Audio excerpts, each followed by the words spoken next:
ನಮಸ್ಕಾರ. ಕರ್ನಾಟಕ ಪರೀಕ್ಷಾ ಪ್ರಾಧಿಕಾರ ವಿವಿಧ ವೃತ್ತಿಪರ ಕೋರ್ಸುಗಳ ಮೊದಲ ಸುತ್ತಿನ ಕೌನ್ಸಿಲಿಂಗ್ ಮುಕ್ತಾಯ ಆಯಿತು. ತಮಗೆಲ್ಲ ಗೊತ್ತಿದೆ, ಪ್ರತಿ ವರ್ಷ ಮೊದಲ ಕೌನ್ಸಿಲಿಂಗ್ ಆದ ತಕ್ಷಣ ಶುರು ಮಾಡ್ತಾಯಿದ್ವಿ.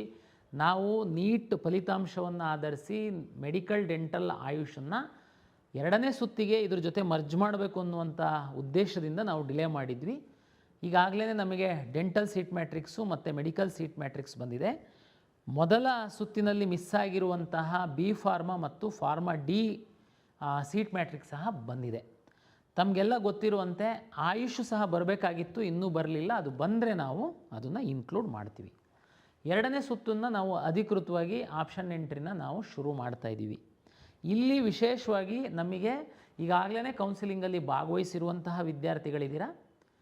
ಮೊದಲ ಸುತ್ತಿನಲ್ಲಿ ಭಾಗವಹಿಸಿದ್ರೂ ಸಹ ಮೆಡಿಕಲ್ ಡೆಂಟಲ್ ಆಸ್ಪಿರೆಂಟ್ ಇದ್ದು ತಾವು seat hold ಮಾಡಿರುವಂಥವ್ರಿದ್ದೀರಾ, choice 3 ಹಾಕಿರುವಂಥವ್ರಿದ್ದೀರಾ.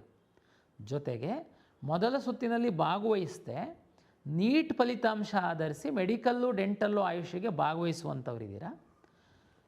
B pharma ಮತ್ತು ಫಾರ್ಮಾ ಡಿಗೆ ಹೋಗಬೇಕು ಅನ್ನುವಂಥವರು ಸುಮ್ಮನೆ ಆಪ್ಷನ್ ಎಂಟ್ರಿ ಮಾಡಿರ್ಬೋದು, ಇಲ್ಲ ವೆಯ್ಟ್ ಮಾಡ್ತಿರ್ಬೋದು. ಮೊದಲ ಸುತ್ತಿನ ಫಲಿತಾಂಶದ ನಂತರ ನಾವು ಚಾಯ್ಸ್ 1, ಚಾಯ್ಸ್ 2, ಚಾಯ್ಸ್ 3, ಚಾಯ್ಸ್ 4 ಹಾಕಲಿಕ್ಕೆ ನಾವು ಹೇಳಿದ್ವಿ ನಿಮಗೆ. ಚಾಯ್ಸ್ 1 ಹಾಕಿರುವಂತಹ ಸುಮಾರು 22,000 ವಿದ್ಯಾರ್ಥಿಗಳಷ್ಟೇ ತಾವು ಹೋಗಿ ಕಾಲೇಜಿಗೆ ಸೇರ್ಕೊಂಡಿದ್ದಾರೆ. ಯಾರು ಮೆಡಿಕಲ್ ಡೆಂಟಲ್ ಆಯುಷಿಗೆ ಹೋಗಬೇಕು ಅಂತಿರುವಂಥವ್ರು, ಇನ್ನೂ ಒಳ್ಳೆ ಸೀಟ್ ಬೇಕು ಅಂತಿರುವಂಥವ್ರು ಎಲ್ಲ ಕೌನ್ಸಿಲಿಂಗಲ್ಲಿ ಇದ್ದೀರಾ. ಪ್ರತಿ ವರ್ಷದಂತೆ ಸುಮ್ಮನೆ ತಮಾಷೆಗೆ ಚಾಯ್ಸ್ ಎಂಟ್ರಿ ಮಾಡಿ ಯಾವುದೇ ಚಾಯ್ಸ್ ಹಾಕ್ತಿಲ್ದಿರುವಂಥವರು ಸ್ವಲ್ಪ ಜನ ಇದ್ದರು, ಅವ್ರನ್ನ ನಾವೇ ಹೊರಗಡೆ ಹಾಕಿದ್ದೀವಿ. ಈಗ ನೀಟ್ ಫಲಿತಾಂಶ ಬಂದಿತ್ತು, ಹೊಸ್ದಾಗಿ ಅಪ್ಲಿಕೇಶನ್ ಹಾಕುವಂಥವರಿಗೆ ಹಾಕಿ ಅಂತೇಳಿದ್ವಿ. ಯಾರಿಗಾಗಲೇ CET ಅಪ್ಲಿಕೇಶನ್ ಹಾಕಿದ್ದೀರಾ ತಾವು ನೀಟ್ ರೋಲ್ ನಂಬರ್ನ ಲಿಂಕ್ ಮಾಡಿ ಅಂತೇಳಿದ್ವಿ. ತಾವು ಲಿಂಕ್ ಮಾಡಿದ್ದೀರಾ, ಮಾಡಿದ ಮೇಲೆ ನಿಮ್ಮ ಅಪ್ಲಿಕೇಶನ್ನಲ್ಲಿ ಅದು ಡಿಸ್ಪ್ಲೇ ಆಗಿದೆ. ವೆರಿಫಿಕೇಷನ್ ಸ್ಲಿಪ್ಪನ್ನು ಡೌನ್ಲೋಡ್ ಮಾಡ್ಕೊಂಡ್ರೆ ಸಹ ತಮಗೆ ನೀಟ್ ರ್ಯಾಂಕು ನಿಮ್ಮ ವೆರಿಫಿಕೇಷನ್ ಸ್ಲಿಪ್ಪಲ್ಲಿ ಡೌನ್ಲೋಡ್ ಆಗಿದೆ.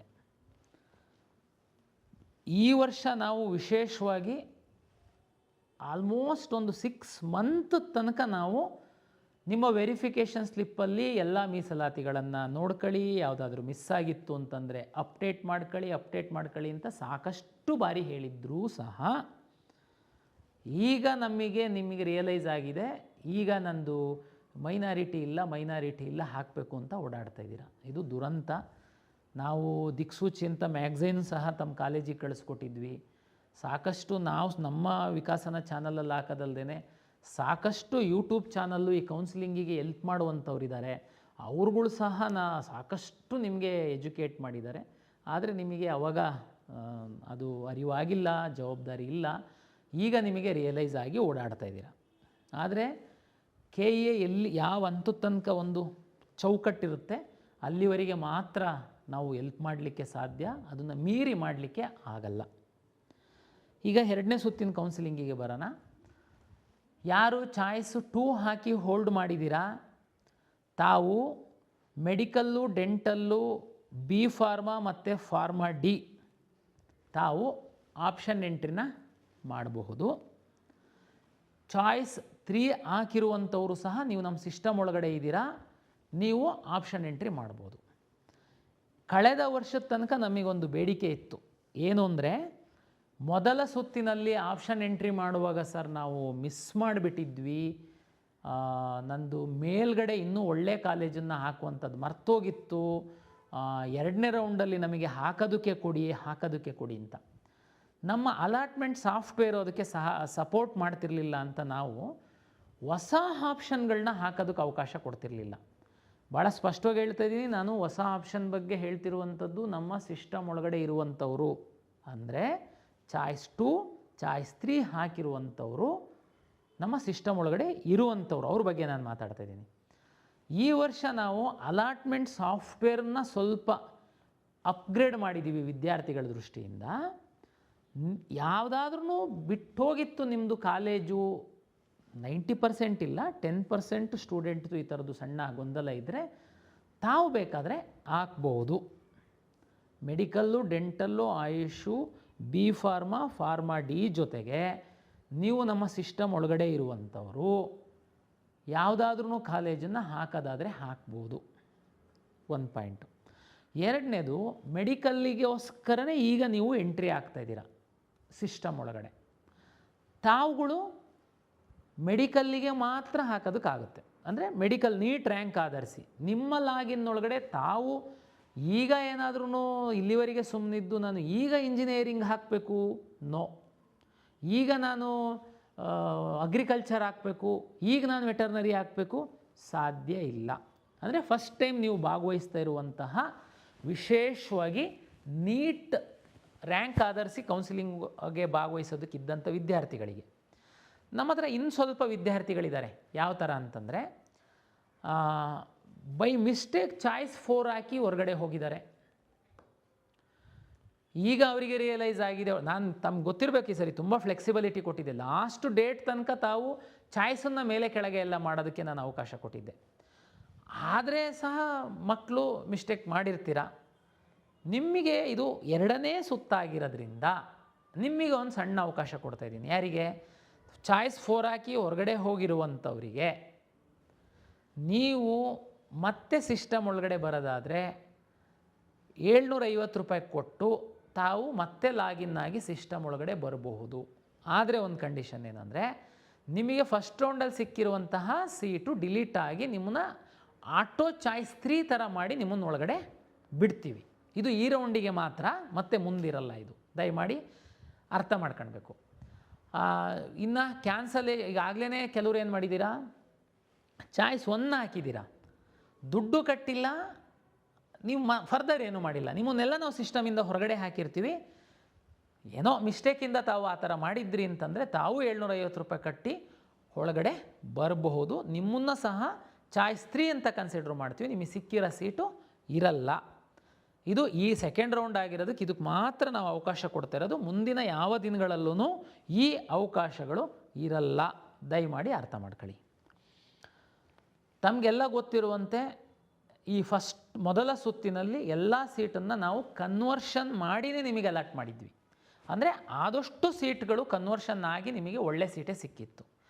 ಆದ್ರೂ ಮೆಡಿಕಲ್ಲು ಡೆಂಟಲ್ಲಿಗೆ ಹೋಗುವಂಥವ್ರು ಒಳ್ಳೊಳ್ಳೆ ಸೀಟನ್ನು ಇಟ್ಕೊಂಡಿದ್ದಾರೆ, ನೋ ಡೌಟ್. ಅದಕ್ಕೋಸ್ಕರನೇ ತಾವು ಚಾಯ್ಸ್ 2 ಹಾಕಿ ಈ ಸುತ್ತಿಗೆ ಬಂದಿದ್ದೀರಾ. ಈ ಸುತ್ತಲ್ಲಿ ಮೆಡಿಕಲ್ಲು ಮತ್ತು ಡೆಂಟಲಲ್ಲಿ ಸಹ ನಾವು ಕಂಬೈನ್ಡ್ ಸೀಟ್ ಅಲಾಟ್ ಮಾಡ್ತೀವಿ, ಕನ್ವರ್ಷನ್ ಮಾಡಿ ಅಲಾಟ್ ಮಾಡ್ತೀವಿ. ಮೆಡಿಕಲ್ ಡೆಂಟಲ್ ಕನ್ವರ್ಷನ್ ಆಗಿರಲ್ಲ, ತಮಗೆಲ್ಲ ಗೊತ್ತಿದೆ. ಯಾಕೆಂದರೆ ಅವ್ರು ಈಗ ಎಂಟ್ರಿ ಆಗ್ತಾಯಿದೆ ಆ ಸೀಟ್ಗಳು. B pharma, pharma D, medical ಮತ್ತು ಡೆಂಟಲ್ ಏನಿದೆ, ಆ ವಿದ್ಯಾರ್ಥಿಗಳು ಹೊಸಬ್ರು ಇದ್ದೀರಾ.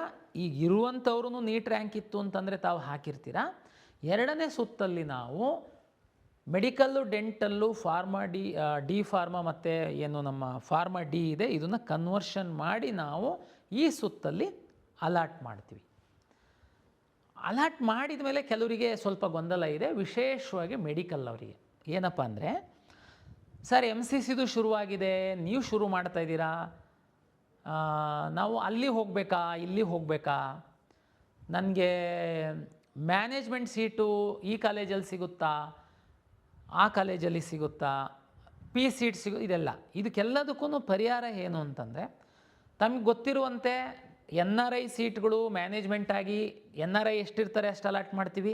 ಇಲ್ಲ ಅಂತಂದರೆ ಇದೇ ಸುತ್ತಲ್ಲಿ ಮ್ಯಾನೇಜ್ಮೆಂಟ್ ಆಗಿ ಕನ್ವರ್ಷನ್ ಆಗುತ್ತೆ, ಹಂಗಾಗಿ ಮ್ಯಾಕ್ಸಿಮಮ್ ಸೀಟ್ ಅಲಾಟ್ ಆಗುತ್ತೆ. ಅದೇ ರೀತಿ ಯಾವುದು ವಿಶೇಷ ಕೆಟಗರಿ ಒಳಗಡೆ ಇಟ್ಟಿರುವಂತಹ ಸೀಟ್ಗಳು ಸಹ ಎಷ್ಟು ಇರುತ್ತೆ ಅವರಿಗೆ ಫಸ್ಟು ಅಲಾಟ್ ಮಾಡ್ತೀವಿ, ಉಳಿದಂಥ ಸೀಟ್ಗಳನ್ನ ಕನ್ವರ್ಟ್ ಮಾಡಿ ಇದರಲ್ಲೇ ಅಲಾಟ್ ಮಾಡ್ತೀವಿ. ಕರ್ನಾಟಕ ರಾಜ್ಯದಲ್ಲಿರುವಂತಹ ಎಲ್ಲ ಸರ್ಕಾರಿ ಮೆಡಿಕಲ್ ಕಾಲೇಜುಗಳ 15% ಸೀಟ್ಗಳು ಕೇಂದ್ರ ಸರ್ಕಾರ ಅಧೀನದ MCCಯಿಂದ ಅಲಾಟ್ ಆಗ್ತವೆ. ಕರ್ನಾಟಕ ರಾಜ್ಯದಲ್ಲಿರುವಂತಹ ಡೀಮ್ಡ್ ಮೆಡಿಕಲ್ ಕಾಲೇಜುಗಳು ಅಲ್ಲಿ ಅಲಾಟ್ ಆಗ್ತವೆ. ಉಳಿದಂಥ ಎಲ್ಲ ಮೆಡಿಕಲ್ ಕಾಲೇಜುಗಳ ಸೀಟ್ಗಳು ನಮ್ಮಿಂದ ಅಲಾಟ್ ಆಗುತ್ತೆ. ಈ ಹಿಂದಿನ ವಿಡಿಯೋದಲ್ಲೆಲ್ಲ ನಾನು ಹೇಳಿದ್ದೀನಿ. ಮತ್ತೊಮ್ಮೆ ಸಂಕ್ಷಿಪ್ತವಾಗಿ ಹೇಳುವಂಥದ್ದಾದರೆ, ಯಾರು ಹಣ ಇರುವಂಥವರು ನೇರವಾಗಿ ಹೋಗಿ ಕಾಲೇಜಿಗೆ ಅಡ್ಮಿಷನ್ ಆಗೋದಕ್ಕಾಗಲ್ಲ. ಕರ್ನಾಟಕ ರಾಜ್ಯದಲ್ಲಿ ಇರುವ ಎಲ್ಲ ಖಾಸಗಿ ಮೆಡಿಕಲ್ ಕಾಲೇಜುಗಳ ಸೀಟು KEA ಮುಖಾಂತರನೇ ಅಲಾಟ್ ಆಗುತ್ತೆ. 2 ಕೆಟಗರಿ ಸೀಟಿಗೆ ಸರ್ಕಾರನೇ ಫೀಸನ್ನು ನಿಗದಿಪಡಿಸುತ್ತೆ. G ಸೀಟು ಮತ್ತು ಪಿ ಸೀಟ್ ಅಂತ ಹೇಳ್ತಾರೆ. NRI ಮತ್ತು ಮ್ಯಾನೇಜ್ಮೆಂಟಿಗೆ ಮಾತ್ರ ಮ್ಯಾನೇಜ್ಮೆಂಟ್ ಅವ್ರ ಫೀಸು ಫಿಕ್ಸ್ ಮಾಡಿ ನಮ್ಮ ಪೋರ್ಟಲಲ್ಲಿ ಹಾಕ್ತೀವಿ. ರ್ಯಾಂಕ್ ಆಧರಿಸಿ ನಾವೇನೇ ಸೀಟನ್ನು ಅಲಾಟ್ ಮಾಡ್ತೀವಿ. NRI ವಿದ್ಯಾರ್ಥಿಗಳು ಯಾರಾದರೂ ಸಫಿಷಿಯೆಂಟ್ ಇಲ್ಲ ಅಂತಂದರೆ ಆ ಸೀಟ್ಗಳೆಲ್ಲ ಮ್ಯಾನೇಜ್ಮೆಂಟಾಗಿ ನಾವು ಸೀಟನ್ನು ಅಲಾಟ್ಮೆಂಟ್ ಮಾಡ್ತೀವಿ. ಇದು ಪ್ರಕ್ರಿಯೆ ಇರುವಂಥದ್ದು. ಇಲ್ಲಿ ಒಂದು ಕನ್ನಡಿಗರಿಗೆ ಒಂದು ಕಿವಿ ಮಾತು ಏನು ಅಂತಂದರೆ, ಕರ್ನಾಟಕ ರಾಜ್ಯದಲ್ಲಿರುವಂತಹ ಸರ್ಕಾರಿ ಮೆಡಿಕಲ್ ಕಾಲೇಜುಗಳ 15% ಫೀಸ್ ಸೀಟ್ಗಳನ್ನು MCC ಅವರು ಅಲಾಟ್ ಮಾಡ್ತಾರೆ. ದಯಮಾಡಿ ಮೆರಿಟೋರಿಯಸ್ ಸ್ಟೂಡೆಂಟ್ಸು ಅಲ್ಲೂ ಭಾಗವಹಿಸಿ, ನನ್ನ ವಿನಂತಿ, ಅಲ್ಲಿ ಸಹ ಭಾಗವಹಿಸಿ. PSEET ಅವರು ಅಷ್ಟೇ, ಅಲ್ಲಿ ಕರ್ನಾಟಕದಲ್ಲಿರುವ ಡೀಮ್ಡ್ ಕಾಲೇಜಿನ ಸೀಟ್ಗಳದ್ದು ಸಹ ಫೀಸು ಫ್ಲಾಟ್ ಇರುತ್ತೆ. ಆಲ್ಮೋಸ್ಟ್ ಅಲ್ಲಿ ಇಲ್ಲಿ 12 ಲಕ್ಷ ಇದ್ದು ಪ್ರೈವೇಟ್ ಮೆಡಿಕಲ್ ಕಾಲೇಜಿನ ಫೀಸಿಗೂ ಡೀಮ್ಡ್ ಮೆಡಿಕಲ್ ಕಾಲೇಜ್ ಫೀಸಿಗೂ ಹತ್ತತ್ರ ಸಮ ಇದೆ. ತಾವು ಅಲ್ಲಿ ಸಹ MCCನಲ್ಲಿ ಭಾಗವಹಿಸಿ, ಖಂಡಿತ ತಾವು ಭಾಗವಹಿಸಬೇಕು. ಯಾಕೆ ಅಂತಂದರೆ ನಮ್ಮಲ್ಲೂ ಭಾಗವಹಿಸಿ, ಅಲ್ಲೂ ಭಾಗವಹಿಸಿ. ನೀವು ನಿರ್ಧಾರ ಮಾಡೋದಕ್ಕೆ ನಾನು ಸಮಯ ಕೊಡ್ತೀನಿ. ನಾನು ಫಲಿತಾಂಶವನ್ನು ಪ್ರಕಟ ಮಾಡ್ತೀನಿ ಅಥವಾ ಅವರು ಫಲಿತಾಂಶ ಪ್ರಕಟ ಮಾಡ್ತಾರೆ, ಅದು ಏನು ಇಂಪಾರ್ಟೆಂಟ್ ಅಲ್ಲ. ಆದರೆ ನೀವು ಅವರ ಫಲಿತಾಂಶ ಬಂದ ಮೇಲೇ ನಾನು ಮುಂದುವರಿಯುವಂಥದ್ದು. ಉದಾಹರಣೆಗೆ ತಮ್ಮ ಮಗು ಮೆರಿಟ್ ಚೆನ್ನಾಗಿದೆ, ದಯಮಾಡಿ ತಾವು MCCನಲ್ಲಿ ಸಹ ಭಾಗವಹಿಸಿ, ನಮ್ಮಲ್ಲಿ ಸಹ ಭಾಗವಹಿಸಿ. ನಾನು ಫಲಿತಾಂಶ ಪ್ರಕಟ ಮಾಡ್ತೀನಿ ಅಥವಾ ಅವರು ಮಾಡ್ತಾರೆ. ಮಾಡಿದ ಮೇಲೆ ನೀವು ಡಿಸೈಡ್ ಮಾಡಿ, ನಾನು MCCನಲ್ಲಿ ತಗೊಳ್ಬೇಕಾ KEAನಲ್ಲಿ ತಗೊಳ್ಬೇಕಾ ಅಂತ. ಒಂದು ವೇಳೆ ತಾವು MCCನಲ್ಲಿ ತಗೊಳ್ಬೇಕು ಅಂತ ನಿರ್ಧಾರ ಮಾಡಿದರೆ ನಮ್ಮಿಂದ ನಾನು ಫ್ರೀ ಎಕ್ಸಿಟ್ ಆಪ್ಷನ್ ಕೊಡ್ತೀನಿ. ತಾವು ಫ್ರೀಯಾಗಿ ನಮ್ಮಿಂದ ಎಕ್ಸಿಟ್ ಆಗಿ, ನಾನು ನಿಮಗೊಂದೆರಡು ದಿನ ಅಂದರೆ MCC ಅವ್ರದ್ದು ಫೈನಲ್ ರಿಸಲ್ಟ್ ಪಬ್ಲಿಷ್ ಆದ ನಂತರ ನಾನು ಒಂದಿನ ಟೈಮ್ ಕೊಡ್ತೀನಿ. ತಾವು ಎಕ್ಸಿಟ್ ಆದಮೇಲೆ ನಾನು ರೀರನ್ ಮಾಡಿ ಫಲಿತಾಂಶ ಪ್ರಕಟ ಮಾಡ್ತೀನಿ. ಆ ವಿಷಯ ಇಷ್ಟೇ. ಎನಿವೇ ಅದು 15% ಸೀಟು. ನೀವು ಅಲ್ಲಿ ಸೇಮ್ ಮೆರಿಟ್ ಇದ್ದು, ಉದಾಹರಣೆಗೆ ಬೆಂಗಳೂರು ಮೆಡಿಕಲ್ ಕಾಲೇಜು ನೀವು ಟಾಪರ್ಸ್ ಇದ್ದೀರಾ, ನಮ್ಮಲ್ಲೂ ಸಿಗುತ್ತೆ ಅಲ್ಲೂ ಸಿಗುತ್ತೆ, ನೀವು ಅಲ್ಲೇ ತಗೊಳ್ಳಿ. ಇನ್ನೊಬ್ಬ ನಮ್ಮ ಹುಡುಗ ಇನ್ನೊಬ್ಬ ಕೆಳಗಿಂದ ನಾವು ನಮ್ಮ KEAಯಿಂದ ಹೋಗೋದಕ್ಕೆ ಅನುಕೂಲ ಆಗುತ್ತೆ ಅನ್ನುವಂಥದ್ದು ಅಷ್ಟೇ.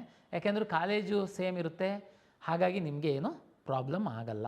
ದಯಮಾಡಿ ಅದು ಮಾಡಬೇಕು. ಇನ್ನೊಂದು, ಆಪ್ಷನ್ ಎಂಟ್ರಿ ಮಾಡುವಂತಹ ಸಂದರ್ಭದಲ್ಲಿ ಎಲ್ಲ ವಿದ್ಯಾರ್ಥಿಗಳಿಗೆ ನಾನು ಹೇಳುವಂಥದ್ದು, ಭಾಳ ಜವಾಬ್ದಾರಿಯಿಂದ ಆಪ್ಷನ್ ಎಂಟ್ರಿ ಮಾಡಿ. ಮೆಡಿಕಲ್ಲು ಡೆಂಟಲ್ಲಿಗೆ ಆಯುಷಿಗೆ ಮಾತ್ರ ಇದು ಫಸ್ಟ್ ರೌಂಡು. ಉಳಿದಂಥ ಎಲ್ಲ ಕೋರ್ಸುಗಳಿಗೆ ಇದು ಸೆಕೆಂಡ್ ರೌಂಡ್ ಅಂತ ನಾನು ಟ್ರೀಟ್ ಮಾಡ್ತೀನಿ. ಸೆಕೆಂಡ್ ರೌಂಡೇನೆ. B ಫಾರ್ಮ ಫಾರ್ಮ್ Dಗೆ ಫಸ್ಟ್ ರೌಂಡ್ ಆದ್ರೂ ಅದು ನಾನು ಸೆಕೆಂಡ್ ರೌಂಡ್ ಅಂತ ಟ್ರೀಟ್ ಮಾಡ್ತೀನಿ. ದಯಮಾಡಿ ಅದನ್ನು ನಾನು ಮುಂದಕ್ಕೆ ಕ್ಯಾರಿ ಮಾಡಲ್ಲ. ಇದು ಅರ್ಥ ಮಾಡ್ಕೊಳ್ಬೇಕು ವಿದ್ಯಾರ್ಥಿಗಳು. ನಾನು ಈ ಹಿಂದೆ ಎಲ್ಲ ತಮಗೆ ಹೇಳಿದ್ದೀನಿ, 2ನೇ ಸುತ್ತಿನಲ್ಲಿ ಕಡ್ಡಾಯವಾಗಿ ಅಡ್ಮಿಷನ್ ತಗೊಳ್ಬೇಕು ಅಂತ ನಾನು ಹೇಳಿದ್ದೀನಿ. ಇದು ಇಲ್ಲಿ ಇಂಪಾರ್ಟೆಂಟ್ ಆಗುತ್ತೆ, ನೀವು ಚಾಯ್ಸ್ ಕರೆಕ್ಟ್ ಹಾಕೋವಂಥದ್ದಕ್ಕೋಸ್ಕರ. ಮೆಡಿಕಲ್ ಡೆಂಟಲ್ ಅವರಿಗೆ ಫಸ್ಟ್ ರೌಂಡ್ ಇದೆ. MCCಗೆ ರಿಸಲ್ಟ್ ಬಂದ ಮೇಲೆ ಅಲ್ಲಿಗೆ ಹೋಗೋರಿಗೆಲ್ಲ ನಮ್ಮಿಂದ ಕಳಿಸ್ಕೊಟ್ಟು ರೀರನ್ ಮಾಡ್ತೀನಿ. ಆದರೂ ಸಹ ಅವರಿಗೆ 2ನೇ ರೌಂಡಿಗೆ ಬರುವಂಥದ್ದಕ್ಕೇನೆಲ್ಲ ಇದೆ ಆ ಥರ ನಾನು ಫೆಸಿಲಿಟೇಟ್ ಮಾಡ್ತೀನಿ. ಆದರೆ ಉಳಿದಂಥ ಯಾವ ಕೋರ್ಸುಗಳಿಗೆ ಸಹ 3ನೇ ಸುತ್ತಿಗೆ ಬರುವಂಥದ್ದಕ್ಕೆ ಅವಕಾಶ ಇರಲ್ಲ. ಚಾಯ್ಸ್ 1 ಹಾಕಿ ತಾವು ಅಡ್ಮಿಷನ್ ಆಗಬೇಕು, ಇಲ್ಲ ಚಾಯ್ಸ್ 4 ಹಾಕಿ ನಮ್ಮ ಸಿಸ್ಟಮಿಂದ ಹೊರಗಡೆ ಹೋಗಬೇಕು. ಇಲ್ಲಿ ಒಂದು ಡೌಟ್ ಬರುತ್ತೆ ತಮಗೆ, ಸರ್ ನಾನು ಆ್ಯಕ್ಚುಲಿ ಮೆಡಿಕಲ್ ಆಸ್ಪಿರೆಂಟ್ ಇದ್ದೀನಿ, ಮೆಡಿಕಲ್ ಸಿಕ್ಕಿಲ್ಲ ಅಂತಂದರೆ ನಾನು ಇಂಜಿನಿಯರಿಂಗ್ ಹೋಗಬೇಕು ಅಂತೇಳಿ ನಾನು ಹಾಕಿದ್ದೆ, ಈಗ ಇಂಜಿನಿಯರಿಂಗ್ ಸಿಕ್ಕಿದೆ, ನೀವು ಅಡ್ಮಿಷನ್ ಆಗಿಬಿಡು ಅಂತಂದರೆ ನನಗೆ 2ನೇ ರೌಂಡಲ್ಲಿ ಮೆಡಿಕಲ್ ಸಿಗೋ ಸಾಧ್ಯತೆ ಇದೆ, ನನಗೆ ಇಲ್ಲಿ ಅನ್ಯಾಯ ಆಗುತ್ತೆ, ಕಾಲೇಜಿಗೆ ಹೋಗಿ ಸೇರಿದರೆ ದುಡ್ಡು ಕೊಡ್ತಾರೆ. ಆದರೆ ನೀವು ಅದು ಮಾಡಲಿಲ್ಲ ಅಂತಂದರೆ ಎಂಟೈರ್ ಇಂಜಿನಿಯರಿಂಗ್ ವಿದ್ಯಾರ್ಥಿಗಳಿಗೆ ಅನ್ಯಾಯ ಆಗುತ್ತೆ. ತಮ್ಗೆ ಗೊತ್ತಿದೆ, AICT ಪ್ರಕಾರ ಅವರಿಗೊಂದು ಅಡ್ಮಿಷನ್ ಕಟ್ ಆಫ್ ಇದೆ, MCC ಅವ್ರ ಪ್ರಕಾರ ಮೆಡಿಕಲ್ ಡೆಂಟಲ್ ಅವರಿಗೆ ಬೇರೆಯೇ ಒಂದು ಕಟ್ ಆಫ್ ಇದೆ. ಆದರೆ ನಿಮಗೆ ಅನ್ಯಾಯ ಆಗೋದಕ್ಕೆ ನಾನು ಬಿಡಲ್ಲ. ಹೇಗೆ ಮಾಡ್ತೀನಿ ಅಂತಂದರೆ, ನೀವೇನೇ ಹಾಕಿದ್ದೀರಾ ಮೆಡಿಕಲ್ ಸಿಕ್ಕಿಲ್ಲ ಅಂದರೆ ನಾನು ಇಂಜಿನಿಯರಿಂಗಿಗೆ ಹೋಗ್ತೀನಿ ಅಂತ ತಾವೇ ಹಾಕಿದ್ದೀರಾ. ಓಕೆ, ಈಗ ಇಂಜಿನಿಯರಿಂಗ್ ಸಿಕ್ಕಿದೆ, ನೀವು ಹೋಗಿ ಅಡ್ಮಿಷನ್ ಆಗಿ ಮೆಡಿಕಲ್ಲಿಂದು 2ನೇ ಸುತ್ತು ನಾನು ಕೌನ್ಸಿಲಿಂಗ್ ಏನು ಶುರು ಮಾಡ್ತೀನಿ, ತಾವು ಭಾಗವಹಿಸಿ. ನಿಮಗೆ ಅಪ್ಗ್ರೇಡ್ ಆದರೆ ಆಗಲಿ, ಸಂತೋಷ. ಸರ್ ಅಲ್ಲಿ ಕಾಲೇಜಿಗೆ ಹೋಗಿ ಸೇರಿರ್ತೀವಿ, ದುಡ್ಡು ಕಟ್ಟಿರ್ತೀವಿ, ಡಾಕ್ಯುಮೆಂಟ್ ಕೊಟ್ಟಿರ್ತೀವಿ. ನೋಡಿ, ಪ್ರೈವೇಟ್ ಇಂಜಿನಿಯರಿಂಗ್ ಕಾಲೇಜ್ ಅಸೋಸಿಯೇಷನ್ ಜೊತೆ ಸರ್ಕಾರ ಈಗಾಗಲೇ ಮಾತಾಡಿದ್ದಾರೆ, ನಾವು ಒಂದು ಪ್ರೊಸೀಡಿಂಗ್ ಸಹ ಮಾಡಿದ್ದೀವಿ, ಅವ್ರು ಒಪ್ಪಿದ್ದಾರೆ. ನಿಮಗೆ ಫ್ರೀಯಾಗಿ ಹೊರಗಡೆ ಬರುವಂಥದ್ದಕ್ಕೆಲ್ಲ ಅವಕಾಶ ಮಾಡಿಕೊಡ್ತಾರೆ. ಫೀಸಿನ ಬಗ್ಗೆ ತಲೆಬಿಸಿ ಮಾಡಬೇಡಿ, ಯಾಕೆಂದರೆ ಫೀಸ್ ಎಲ್ಲ KENಲ್ಲೇ ಇರುತ್ತೆ. ಸರ್ ನಾನು ಇಂಜಿನಿಯರಿಂಗೇ ಹೋಗಬೇಕು ಅಂತ ಇತ್ತು, ಮೆಡಿಕಲ್ ಇತ್ತು, ಇಂಜಿನಿಯರಿಂಗ್ ಸಿಕ್ಕಿದೆ, ಬಟ್ ನಾನು ಇಂಜಿನಿಯರಿಂಗೂ ಹೋಗೋಕ್ಕೆ ಇಷ್ಟ ಇಲ್ಲ ಸರ್. ನನ್ನ ಅಡ್ಮಿಷನ್ ಆಗೋದು ಬರೋದು ಅದೆಲ್ಲ ನನಗೆ ತಲೆಬಿಸಿ ಬೇಡ. ನಾನು ನೆಕ್ಸ್ಟ್ ರೌಂಡಲ್ಲಿ ಮೆಡಿಕಲ್ಲಿಗೇ ಟ್ರೈ ಮಾಡ್ತೀನಿ, ಸಿಕ್ಕಿದರೆ ಸರಿ, ಇಲ್ಲಾಂದರೆ ನಾನು ಲಾಂಗ್ ಟರ್ಮಿಗೆ ಹೋಗ್ತೀನಿ. ಸಿಕ್ಕಿದರೆ ಸರಿ ಸರ್, ಇಲ್ಲಾಂದರೆ ಯಾವುದೋ ಇಂಜಿನಿಯರಿಂಗು ನಾನು ಮ್ಯಾನೇಜ್ಮೆಂಟ್ ಹೋಗ್ತೀನಿ ಅನ್ನೋರು ಕೆಲವರು ಇದ್ದಿರ್ಬೋದು. ತಾವು ಚಾಯ್ಸ್ 4 ಹಾಕಿ.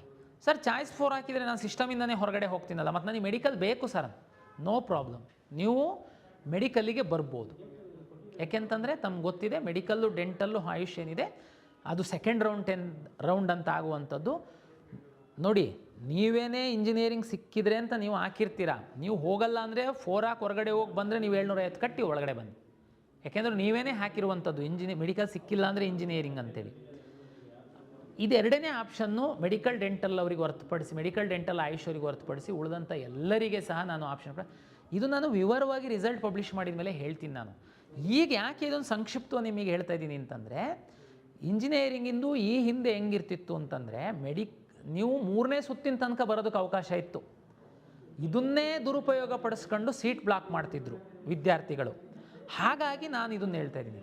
ಇನ್ನೊಂದು ಇಂಜಿನಿಯರಿಂಗ್ ವಿದ್ಯಾರ್ಥಿಗಳಿಗೆ ಅನುಮಾನ ಬರ್ಬೋದು, ಏನು ಅಂತಂದರೆ, ಸರ್ ಇಂಜಿನಿಯರಿಂಗ್ಗೆ ಅಡ್ಮಿಷನ್ ಆಗಿರ್ತೀನಿ, ನೀವು 3ನೇ ಸುತ್ತಿಂದು ಕೌನ್ಸಿಲಿಂಗ್ ಶುರು ಮಾಡೋದಕ್ಕೆ ಪಬ್ಲಿಷ್ ಮಾಡಿದಾಗ ಕಾರಣಾಂತರದಿಂದ ಯಾವುದಾದ್ರೂ ಒಂದು ಟಾಪ್ ಕಾಲೇಜಲ್ಲಿ 1-2 ಇಂಜಿನಿಯರಿಂಗ್ ಸೀಟೇ ಖಾಲಿ ಆಗಿರುತ್ತೆ, ಅದಕ್ಕೂ ನಾನು ಅಪ್ಗ್ರೇಡೇಷನಿಗೆ ಬರ್ಬೋದಾ?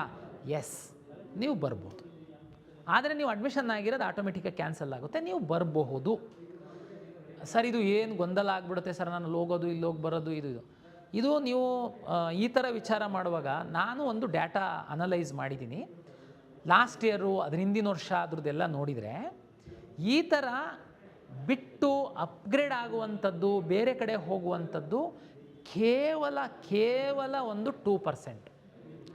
ನಾನು 2%ಗೋಸ್ಕರ ಏನಾದ್ರೂ ಇಂಜಿನಿಯರಿಂಗ್ ಎಲ್ಲ ಕೋರ್ಸ್ಗಳಿಗೆ ಎಂತಿದ್ರೂ ಇದು ಮೆಡಿಕಲ್ಲೆಲ್ಲ ಬಂದಿರೋದ್ರಿಂದ ಇದು ಈಗ ಸೆಕೆಂಡ್ ರೌಂಡ್ ಇದೆ ಅಂತ ನಾನು ನಿಮಗೆ ಹೋಲ್ಡ್ ಮಾಡಿ ಮುಂದೆ ಬರೋದಕ್ಕೆ ಕೊಟ್ಟರೆ ಯಾರೂ ಅಡ್ಮಿಷನ್ ಆಗಲ್ಲ. ಎಲ್ಲೋ ಒಂದು ಕಡೆ ಆಸೆ ನಂದು ಅಪ್ಗ್ರೇಡ್ ಆಗ್ಬೋದು ಅಂತ. MCC ಅವ್ರದ್ದು ತಮಗೆ ಗೊತ್ತಿದೆ ಲಾಸ್ಟ್ ಇಯರ್ ಎಲ್ಲ ಏನಾಗಿದೆ ಅಂತ ಅಂದ್ಕೊಂಡು. ಹಾಗಾಗಿ MCC ಅವ್ರದ್ದು ಯಾವಾಗ ಪೋಸ್ಟ್ ಬಂದ್ ಮಾಡ್ತಾರೆ, ಯಾವಾಗ ಓಪನ್ ಮಾಡ್ತಾರೆ ಅಂತನ್ನುವಂಥದ್ದು ಲಾಸ್ಟ್ ಇಯರ್ ಎಷ್ಟು ಗೊಂದಲ ಇತ್ತು. ಒಂದು ವೇಳೆ ಈ ವರ್ಷ ನಾನೇನಾದ್ರೂ ಈ ರಿಸ್ಕನ್ನು ತಗೊಂಡ್ರೆ, AICT ಅವ್ರೇನಾದರೂ ಲಾಸ್ಟ್ ಡೇಟ್ ಮಾಡ್ತು ಅಂತಂದರೆ ನಮ್ಮ ಇಂಜಿನಿಯರಿಂಗ್ ಕಾಲೇಜವರಿಗೆ ಮತ್ತು ಮಕ್ಕಳಿಗೆ ಅನ್ಯಾಯ ಆಗುತ್ತೆ.